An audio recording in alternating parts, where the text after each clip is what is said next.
All right, boys. How's it going? It's been a while. It's been a minute. I'm back from the dead though. And, of course, all the cool things happened while I was on spring break and not at my setup. But anyway, we are here today. And, the news that came across my figurative desk last week was incredible. At the time, people were a bit upset, but now I think everyone's kind of on the same page.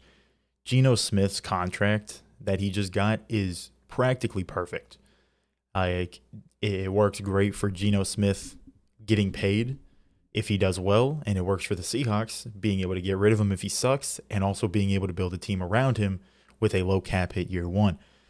So let's take a gander at it, shall we? Um, Here's the contract, Geno Smith. The first year is only a cap hit of what, $10 million. Incredible. Like if we cut him, I think it's not a good idea. So he got 3 years, $105 million, but he really only got a 3 year, $75 million thing because 30 million of it is um, incentives, which is great for Geno Smith because as you can see at the bottom here, the incentives really aren't that hard. Like if Geno Smith is a good quarterback, he'll get these incentives and he'll make a ton of money. Like this is a great example of Geno Smith basically just betting on himself. Of course. So 3 years, $75 million, basically $40 million guaranteed. So he got paid $2 million for each of over 4,282 passing yards, over 30 touchdowns, 69.8 completion percentage, 100.9 passer rating, and 9 wins. If he does all of those, he gets an extra $5 million. So he has a chance of making 15 extra $1 million each season, which is insane. Like it's great for us because it's only a $10 million cap hit right now. So I believe the Seahawks still have around 20 million going into free agency, which is very good for us because we need linebacker, we need D tackle, and linebacker and D tackle are some pretty good positions in the free agency market right now. But if anyone was on Twitter, it was people were pretty upset um, seeing Geno Smith get this contract initially because it was just 3 years, $105 million. And you look at that number and you're like, wow, 30 something mil a year for Geno is pretty a little too much, right? But when you look at it like this, $10 million cap hit first year, and there's a potential out in the second year. Like we could get rid of him after 1 year if he just completely sucks. But assuming he does well, we can have him for 3 years or we can have him for 2 years, and the out on the third year is incredibly safe for us. If we really need the money, it's an $8 million dead, $9 million dead cap, and you're saving, and you're getting rid of the cap hit of $34 million. I mean, this is a W.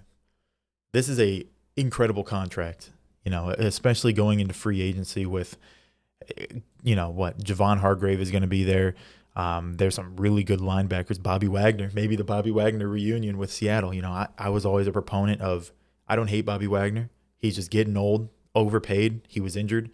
We weren't in the position to be paying someone like that. But if he wants to come back, maybe a little bit cheaper, Jordan Brooks is going to be out for the majority of next season. So we could use a linebacker.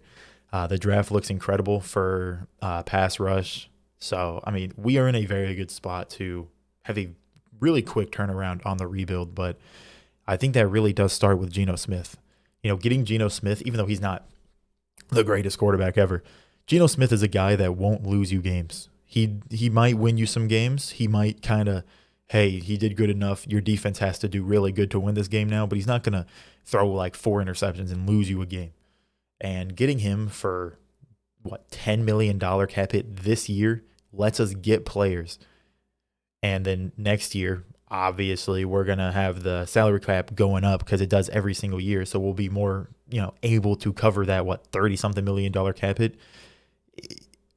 Regardless, Geno Smith plays good, he gets paid. Geno Smith plays bad, we have a potential out. I think either after 2024 or like before the season, like the I think it's post June 2nd, like cutting baloney, all that stuff. We have, there's really no loss here. the Seahawks do good. If he sucks, we can get out of it. If he's good, he gets paid a lot. This is a perfect contract. There's really no other way to say it.